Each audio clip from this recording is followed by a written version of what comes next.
Masjid Baitus Salam atau yang lebih dikenal sebagai Masjid Saka Tunggal, masjid yang diklaim sebagai satu-satunya masjid di Pulau Jawa dibangun jauh sebelum era Wali Songo.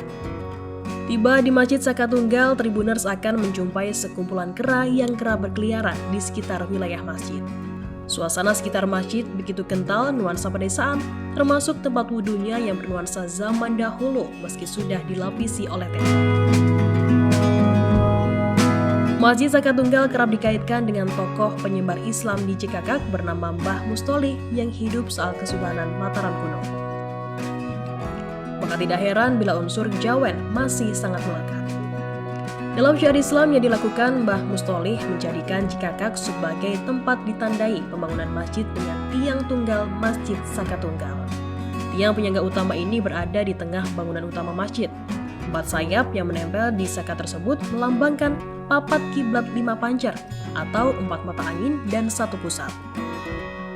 Papat kiblat 5 pancar berarti manusia sebagai pancar dikelilingi 4 mata angin yang melambangkan api, angin, air, dan bumi. Menurut guru kunci, saka guru yang menjadi tiang utama masjid sama sekali tidak pernah direnovasi. Berdasarkan prasasti yang terukir di Masjid Saka Tunggal, masjid ini didirikan pada tahun 1288 Masehi. Selama ratusan tahun berdiri, warga dan jamaah di Cikakak sama sekali tidak mengganti bangunan utama yang ada di tempat tersebut. Keaslian itu masih terpelihara juga tampak dari ornamen di ruangan utama termasuk di mimbar khotbah dan imam. Ada 2 ukiran di kayu yang bergambar nyala sinar matahari. Gambar seperti ini banyak ditemukan pada bangunan-bangunan kuno era Singasari dan Majapahit.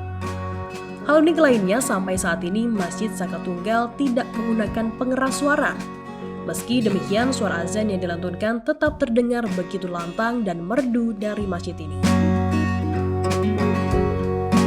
Barang lainnya yang sampai sekarang masih tetap rapi dan dipelihara diantaranya adalah beduk, kentongan, mimbar masjid, tongkat hatib, dan tempat wudhu. Sedangkan Masjid Saka Tunggal beratapkan ijuk serta sebagian dindingnya dari anyaman bambu. Sejak tahun 1965, masjid ini sudah 2 kali dipugar. Sampai saat ini, Masjid Saka Tunggal kerap didatangi oleh tokoh-tokoh daerah hingga nasional.